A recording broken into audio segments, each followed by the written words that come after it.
This video is a purely hypothetical interview with zh1nt0, Daniel Matros, that I believe that he would give if he was no longer working for DICE and didn't have to worry about such small things as NDAs, his job, and being sued into oblivion. I'd just like to point out Daniel has not been contacted with regard to this interview, and none of the answers are directly from him or indirectly from him either. The questions were submitted by members of the EA UK BF3 forums, and I'd like to thank every single one of them for that. Enjoy the interview.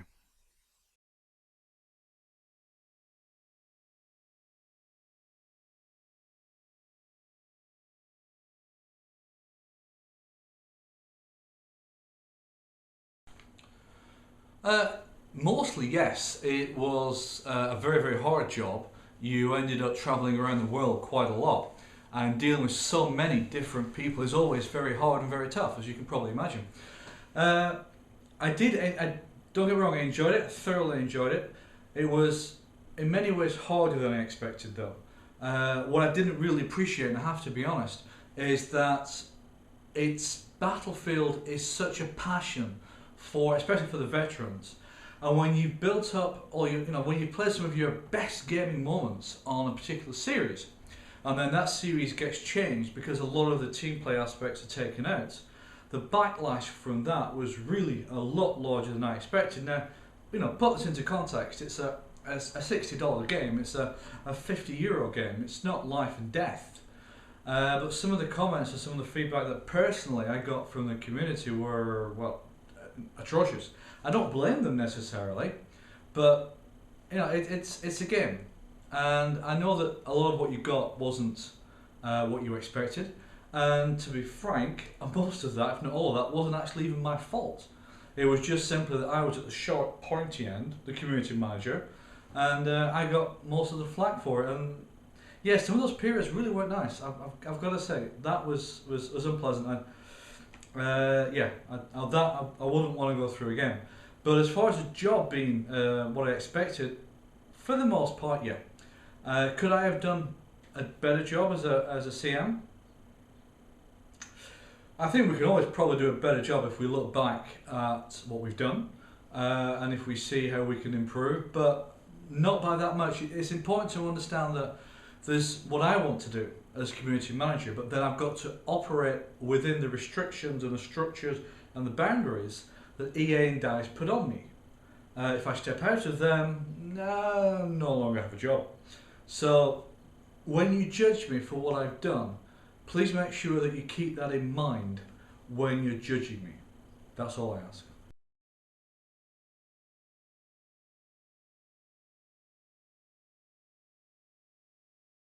Was I happy? Yes. Oh yes. The team's great. The team is a fantastic group of people. As with all companies, you have politics, and there are some individuals, not within the DICE team, but a bit higher up and a bit further away, who, I wouldn't want to meet on a dark night. But for the most part, I thoroughly enjoyed it. As a job, it's great because you get to help so many people, meet so many people. You do become privy to a lot of information which the community doesn't know if you're play testing things. I mean, obviously I knew what Battlefield 3 was like before the alpha, and I really enjoyed the playtests. It's so cool to get your hands on that kind of thing in advance, and of course you have the occasional jokes with the community.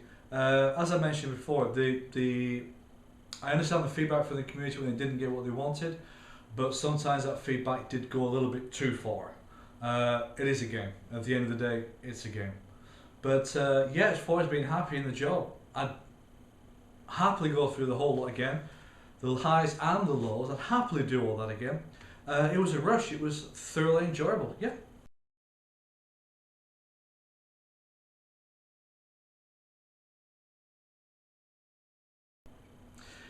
Do I still have any credibility left at EA UK?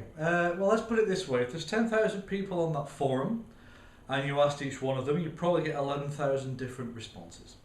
I think the answer is, in some parts of EA UK, yes, I probably do.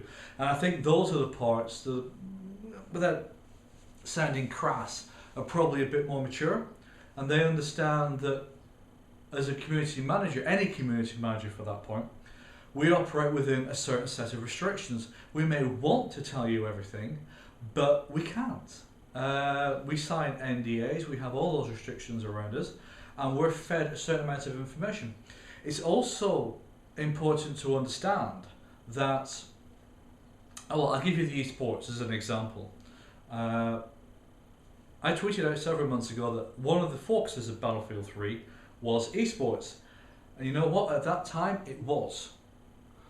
However, due to time constraints and some other things, we ended up not being able to do that. Now, what I did in the original tweet was to try and get information out about Battlefield 3, which at that point was true. Through things completely not of my control, it ended up not being true and not coming in. And, you know, fingers crossed, it may be patched in later, but it's not in as I'm sat here recording this now. So it's a fine line that I've got to draw. I want to give you information on what's coming. I want to give the community information on what's coming. But if I do that and then it's taken out, then we have the esports backlash. So it's a really fine, tricky line. And that, especially that esports debacle, that taught me to be just a little more careful on what I say, which unfortunately means that I give out less information, because obviously I don't want to give out something which may change in the future, and I don't really want to be hung out to dry. So, you know, yeah. So do I have credibility within EA UK, or Mordor as you guys like to call it, and I christened it? In some places, yes, but probably across most of it, I'd say no.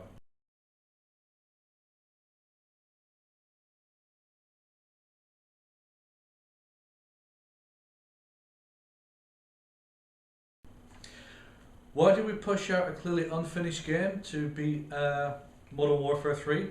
I think probably the answer's in the question, if I'm being honest. I wouldn't say Battlefield 3 was finished. We were happy with it. Well, certainly the guys who made the decisions were happy with it. It did miss a lot of things from the older Battlefield series, yes, that's absolutely true. And given a chance, I would have had them in.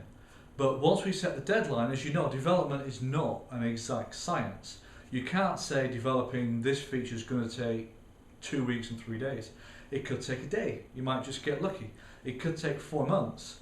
And as it came closer to the time where Battlefield 3 was going to be released, we realised that we're going to have to drop some things to focus on getting the game ready. Now, the nice thing about the internet as it is today is that you can add those things post-patch. Little things like the combo roles, which you can see at the moment, has just been patched in. And the UI has been changed quite a bit as well, for the better in my opinion, but it's still got some bits. That, I mean, it's things like the UI, that should have been in at the beginning. That was a consoleized UI, and it shouldn't have been like that. But you can definitely see it as the game is still having bits added to it post-release. So yes, we got it out to beat MW3, absolutely. But we did have a schedule of adding things on, and I'm not just talking about Close Quarters, Armored Kill, or the third expansion.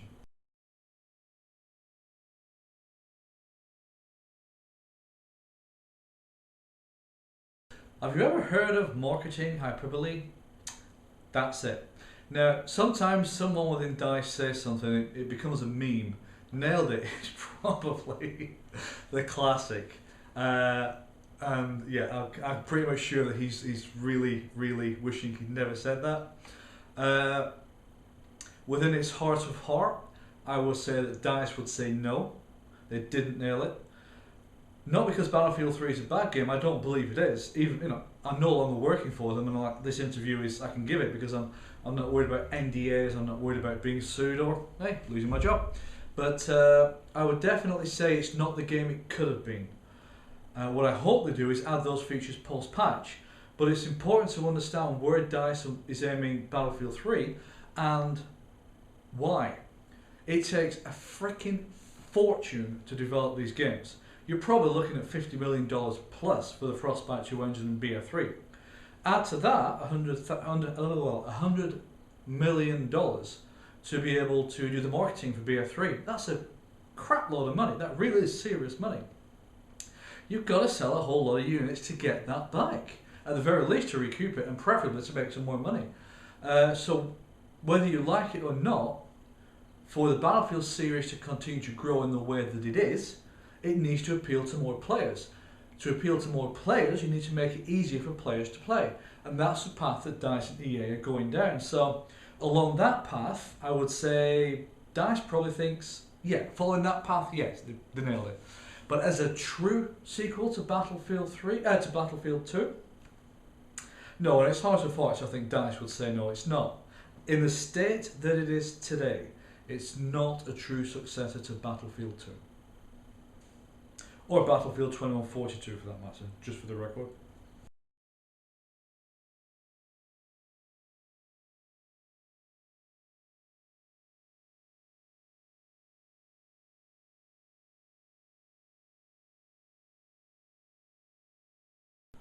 What DICE has tried to do with Battlefield 3 is to appeal to a much wider audience. Now you've got maps like Firestorm and Korg, which allow you to have the big vehicular warfare, and smaller maps like Bazaar and Sen, which allow you to have principally infantry only.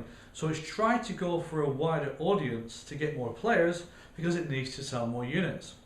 The mechanics that you talk about, things like audio spotting and 3D spotting, they are in all likelihood there to stay. Now, 3D spotting is something which is a server-side option anyway, so a server can take it off. A server admin can take it off, from its server settings, so that's fine. Audio spotting, I would like to see as a server-side option. There was one thing which was mentioned a couple of days ago on the EA UK forums about this, and the idea basically was that instead of having audio spotting as it is now, you basically have a ping on the map, one short ping. It shows you the position of where the shot was fired. It doesn't show you where the player goes, so it doesn't follow the player around the map. And it also doesn't show the direction that the player is pointing in. Now that I thought was actually quite a good idea, because if you're listening to audio, you'll know roughly the direction that it's coming from and the rough distance as well. But to answer the question, I think in all likelihood they're going to stay in, hopefully with options for server admins to turn them off again. But given the width and the breadth of the type of players that DICE are looking to bring into Battlefield now, to be able to pay because it's such a much more expensive game to produce, then yeah, fortunately or unfortunately, whichever your point of view is, I think they're going to be there. I would just like to state for the record that I think Operation Metro was the dumbest map I have ever seen on a Battlefield. I have played that a lot, and it appeals to some people, but I don't know who they are, because it definitely ain't me.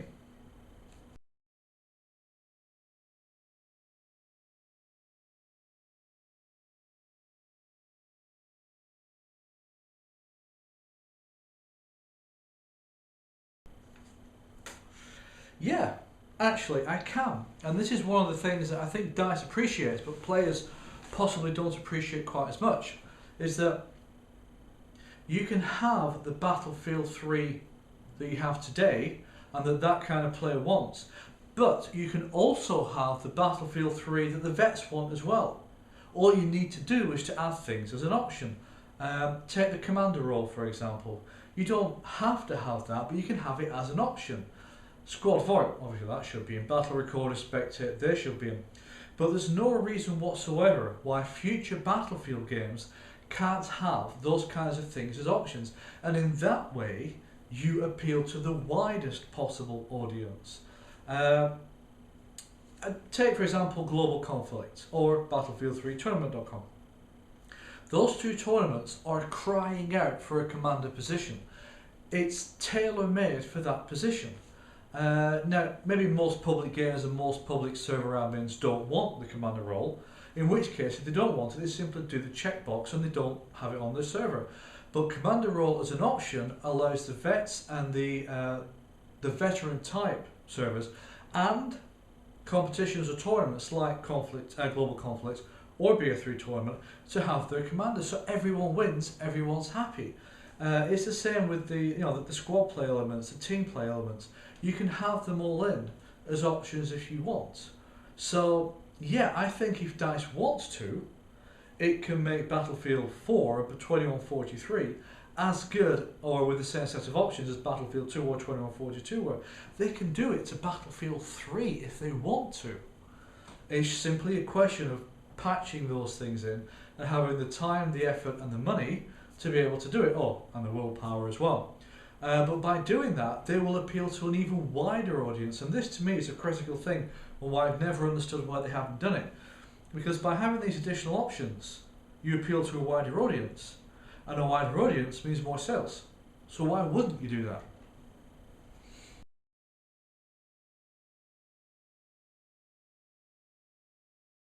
Will we ever get mod tools? No. Short answer to that. The comment from somebody in DICE that the modders are too stupid to be able to use the mod tools is at best disingenuous, and at worst really condescending. A lot of the earlier modders, especially if you go back to 1942, wrote their own tools. They actually went into Battlefield 1942 and retro-engineered it to be able to get the tools that they require. And I've seen other games. I used to play the MechWarrior series, and there was a guy in MechWarrior 4, and what he did was literally retro-engineer the code, build his own tools, talked to Microsoft, got their approval because it was a Microsoft game at that point, and brought out a whole different set of map packs and a whole different bunch of tools that you could use to do things with it.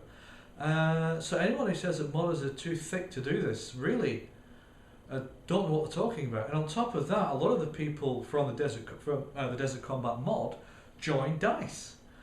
The mod teams quite often act as a feeder channel for talent to join the big studios. So why wouldn't DICE allow that? What I actually think is, in all honesty, the real answer to this is there are some licensing issues.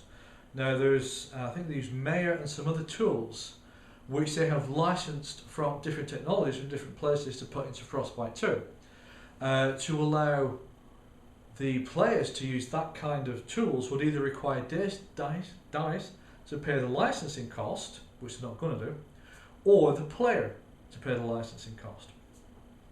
Plus you have the second issue of if you've got mod tools, you've no DLC. And as I said before, DICE needs to recoup a lot of money, or EA does, a lot of money, simply because it spent such a fortune developing Battlefield 3 and marketing it. So it's got to look for new ways of getting money and making money. And DLC is one of them. So yeah, don't forget, when you're buying DLC, you are paying to support further development of the Battlefield series. Now, I'm not saying that you should go out and buy it, but keep that in mind, that you are helping to develop future installments in the series, if you want to. And it's also important to note that really, as a community, once you've paid your money to purchase a game, you've almost lost your voice entirely to DICE and EA. If you don't buy the game, that's the strongest card that you have to play in any negotiation with DICE or EA, is your money. Because that's what they want from you, and if they don't get it, they're in trouble. So do please keep that in mind.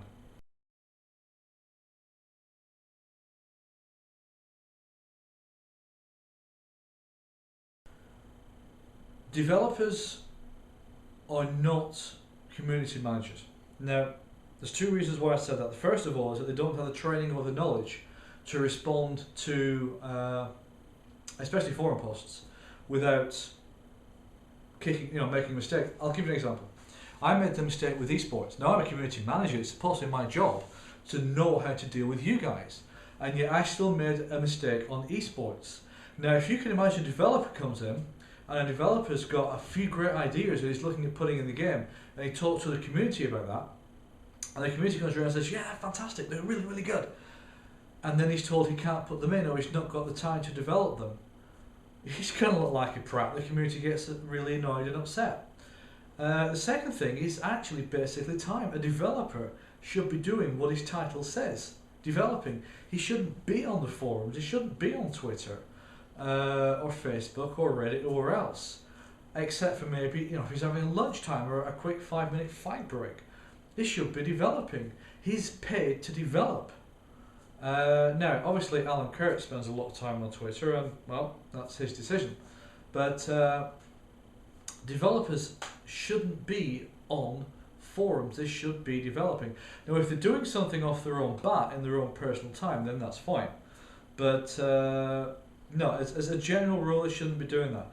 Now, to compensate for that, I do strongly believe that EA DICE should release their community managers from the very strict restrictions that they have at the moment, and allow more information to go out, even if it's from the point of view of, look guys, this is what we're looking at doing. We can't promise you when it will be done. We have a rough ETA of spectate mode in 1 month, but it might be as long as 3. Now that information going out to the community, I think the community would respond very, very well to that. It's, you know, the community would know what's coming, they would know the rough time frame, and I think there'd be a lot more forgiveness if DICE turned around and said, well look, we said 1 to 3 months, we got it a little bit wrong, it's going to look like more like 4 months, but it's coming. And if that happened, I think DICE would gain a lot more respect.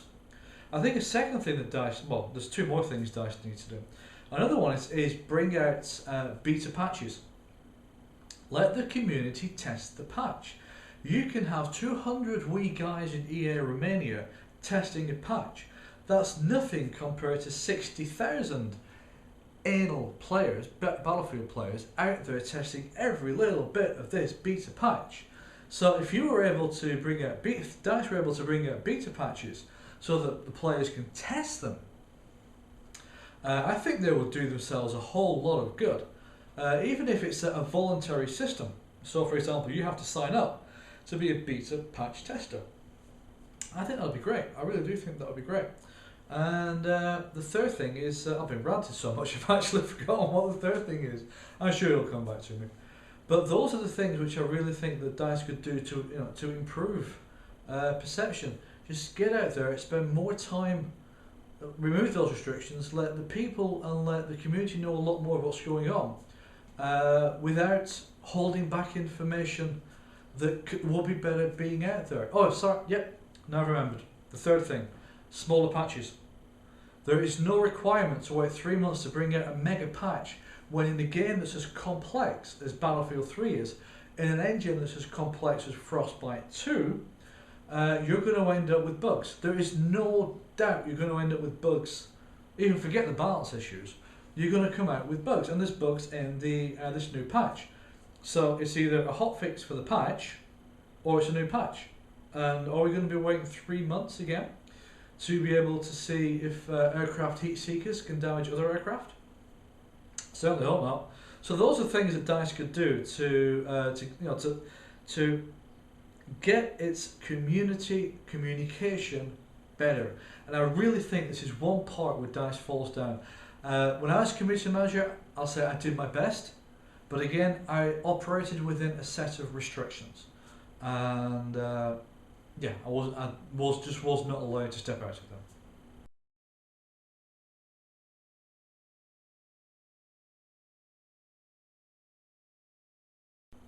Yeah, there is just one more thing I'd like to say. To quote one of my favourite songs, sometimes all I feel is I did was get what's mine. And if any of your viewers can tell me what song that's from, yeah, 1internet, glass of milk and a cookie for you. I poured my heart and soul into this job. I did everything I possibly could. Now, that's not a way of trying to cover up any deficiencies. I am just simply saying that is it. So if you judge me, and I've no doubt that many people will, please understand I poured everything I had into the job. But even then I operated within a set of restrictions that I didn't control. So when you look back at what I've done, when you look back at it, just please keep that in mind when you look back at the job I did and whether you think I did it well or didn't do it well. I'd also like to say as well, keep doing what you're doing. Keeping DICE on the straight and narrow. Keep pushing, keep yelling, especially people on EA UK. I know the forums as well. Keep putting forward your opinions in constructive ways, using constructive methods. Don't let DICE rest, because a lot of the feedback that I took back to the guys at DICE came from the forums. A rant post is useless, but a well-constructed post with well-constructed replies, no matter how negative, as long as it's constructively constructed, is something that I could use. And I very often took these back and plugged them on the desks of the management and the developers and said, this is what the people that you're making this game for, this is what they're asking for. Let's get this in the game.